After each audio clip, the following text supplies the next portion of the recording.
नमस्कार, आप देख रहे हैं धर्मदर्श पत्रिका का यूट्यूब चैनल दस्तक मीडिया। मैं विनोद शुक्ल आपको सुना रहा हूं बाबा नीम करोड़ी की अद्भुत गाथाओं की श्रृंखला में जो कथा है, और उस कथा के स्थल से ही इस सीरीज में हम आपको लिए चल रहे हैं। तो आज हम हैं नीम करोड़ी गाँव में, और जो आप देख रहे हैं ये जो दो दुकानें आ रही हैं साथ में, तो ये दुकानें आपको अभी एक में ये क्या काम कर रहे हो भैया? इसमें बारदाने का काम हो रहा है और इधर टेलरिंग का काम हो रहा है। तो अब आप आगे आ जाइएगा और हम लोग बैठते हैं। रोहित जी आप अपने जगह बैठ जाइएगा। मित्रों, हम बैठे हुए हैं आज।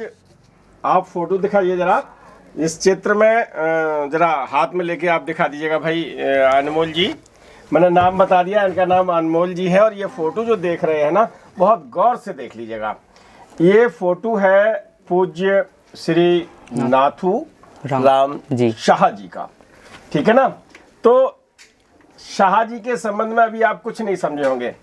फोटो भी देखी है, देखिए नहीं देखी, इससे पहले कभी आपने फोटो नहीं देखी है। इनकी कहानी जरूर आपने सुनी है। तो जो कहानी है, मैं इन्हीं के घर में बैठा हूँ और जो कहानी है मैं आज आपको बता रहा हूँ। आप फोटो रख दीजिएगा सही से। ये है पूज्य सूक्ष्म रूप रख चुके हैं नाथूराम शाह जी और बाबा नीम करोड़ी के अनन्य भक्त। महाराज जी जब यहाँ आए नीम करोड़ी गांव में, तो नीम करोड़ी गांव में हनुमान जी का मंदिर स्थापित आपको मैंने दर्शन कराए हैं। आप एक बार पुनः दर्शन कीजिएगा। तो इस मंदिर के बनाने की बातचीत चली। तो बातचीत चलने में सब लोग कहते हैं ना कि हम सहयोग करेंगे, आप सहयोग करेंगे, और तब ये सार्वजनिक जो काम होते हैं वो इसी तरह से होते हैं। तो नाथूराम जी ने ये कहा कि अरे बाबा जी बनवाओ तुम, हम आपको ईंटें देंगे। और तो महाराज जी ने कहा ठीक है। थोड़े दिन गुजरे लेकिन ईंटें नहीं आई मंदिर पर। महाराज जी ने कहा कि भाई नाथूराम, तूने ईंटें नहीं दी, है ना, यही स्थल है, यही दुकान थी यहाँ उस समय। आज बारदाना की दुकान है, पहले क्या थी? पहले कपड़े की दुकान थी। इनको मालूम है, ये चौथी पीढ़ी है, इनके नाती के लड़के हैं और ये बता रहे हैं कपड़े की दुकान थी। तो मैं तो अभी सुना रहा हूँ, मैं इससे भी बातचीत करूंगा। कपड़े की दुकान थी और किराने की दुकान थी। महाराज जी ने फिर याद दिलवाया कि तू ईंटें भेज दे भाई, मंदिर हनुमान जी का बनना है। लेकिन नाथूराम जी ने आपने कोई ध्यान नहीं दिया। जब आपने कोई ध्यान नहीं दिया तो क्रोध हो गया, और जब क्रोध महाराज जी को आ गया तो क्या हुआ? इनके यहाँ क्या लग गया था? क्या हुआ था? आग लग गई थी। अच्छा चलिए, इनसे ही बातचीत करके हम आपको बताते हैं। अब इतनी बात तो आपको पता होगा कि अब क्या बात होने जा रही है, कहानी आपको याद आ गई होगी। लेकिन इस सीरीज में जहाँ की कहानी है उसी स्थल से हम आपको संज्ञानित करवा रहे हैं। तो मिलते हैं नाथूराम शाह के परपौत्र मिस्टर अनमोल जी। जोर से बताइए, अनमोल जी। ये अनमोल जी हैं। तो आप ये बताइए, ये आपके बाबा हैं? पर बाबा के मतलब बाबा के पिताजी। तो हम आज चौथी पीढ़ी के पास बैठे हैं। इनके पिताजी का नाम क्या है? राकेश कुमार गुप्ता जी। तो वो तीसरी पीढ़ी है इनके पिताजी, और ये चौथी पीढ़ी पर है। पहले मैं आया था एक बार, उनसे भी बातचीत की थी। लेकिन आज जब हम आए हैं तो हमको अनमोल जी मिले हैं। तो अनमोल जी, आपके यहाँ किराने की दुकान थी और कपड़े की दुकान थी। हाँ। तो आग कैसे लग गई थी? वो बाबा ने ईंटें नहीं दी थी, इसीलिए। ईंटें नहीं दी थी? मैं जो कह रहा हूँ सही बात। किसने बताया? तुम तो बहुत हो गई भी नहीं उस समय। पापा ने बताया। इनके पापा ने ये कहानी बताई कि ईंटें नहीं दी। फिर क्या हुआ? आग जब लग गई तो हुआ क्या फिर? तो पानी डाला, जितना ही पानी डाला उतना ही आग बढ़ती गई।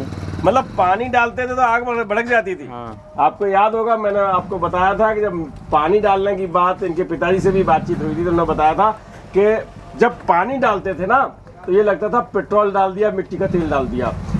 पानी से आग बुझ नहीं रही थी, भड़क रही थी। हाँ। तो फिर क्या क्या नुकसान बताया पिताजी ने हुआ था? तो खाली बोरा जला था बस। बोरा मिर्च वाला थोड़ा सा है। हाँ। आग बहुत भयंकर रूप से लगी थी, जैसा हमने सुना है, जैसा आपके ऊपर वाली पीढ़ी ने बताया, आपके पिताजी ने मुझे बताया था। और आप कह रहे हैं कि कुछ नुकसान नहीं हुआ था। ऐसा कैसे संभव हुआ था, ये भी बताया होगा? हाँ ये बताया क्या बताया था? था। फिर ये बाबा जी बड़े बाबा हैं, ये समझ गए ये? थे। हाँ हाँ। तो उन्होंने ईंट दे दी थी। नहीं, ईंट तो उस समय कैसे आग लगी होगी तो ईंट थोड़ी लेने चले गए होंगे। बोल दिया था ना। बोल दिया था। हाँ। चलिए, ईंट देंगे। अनमोल जी कैमरे का सामना पहली बार कर रहे हैं, इसलिए बता तो रहे हैं। और मेरा आशय भी यही है कि आपको इनकी बात पूरी तरह समझ में आ जाए। तो आपके पिताजी ने बताया कि आपके परदादा बहुत से लोगों को लेके महाराज जी के पास गए थे और फिर उन्होंने उनसे क्षमा याचना की। बोले महाराज जी अब ईंटें देंगे, हमारे यहाँ की आग बुझ जाए। तो आग बुझ गई और कोई नुकसान नहीं हुआ था। एक बोरा और थोड़ी सी मिर्चें जल गई थी। भैया जब आग लगी तो भयंकर रूप से लगी थी। कपड़े की दुकान और किराने की दुकान आग लग जाए तो नुकसान तो होना लाजमी था। लेकिन जब उन्हें ये समझ में आया कि महाराज जी की नाराजगी से आग लगी है, बाबा नीम करोड़ी की गुस्से से आग लगी है, तो फिर वो आग जब बुझी नहीं तो वहाँ यहाँ से थोड़ी दूर है ना नीम करोड़ी धाम, थोड़ा सा हमारी समझ से 100 कदम दूर होगा। 100 कदम दूर पर धाम है। वहाँ पे पहुँचे सब लोग भागकर, आग जलने दी और फिर उनसे कहा तुम महाराज जी हमारे पास क्यों आए हो? बोले महाराज जी आप क्षमा कर दीजिए, हम ईंटें देंगे और हमें गलती हो गई, क्षमा कर दीजिए। आप हम आग लगी हुई है, बुझ नहीं रही है। तो उन्होंने वहीं से कुछ कमंडल में से छींटे मार दिए थे। और यहाँ जब आए थे तो उनकी दोनों दुकानें व्यवस्थित मिली थी, एक ये स्थल एक पड़ोस में।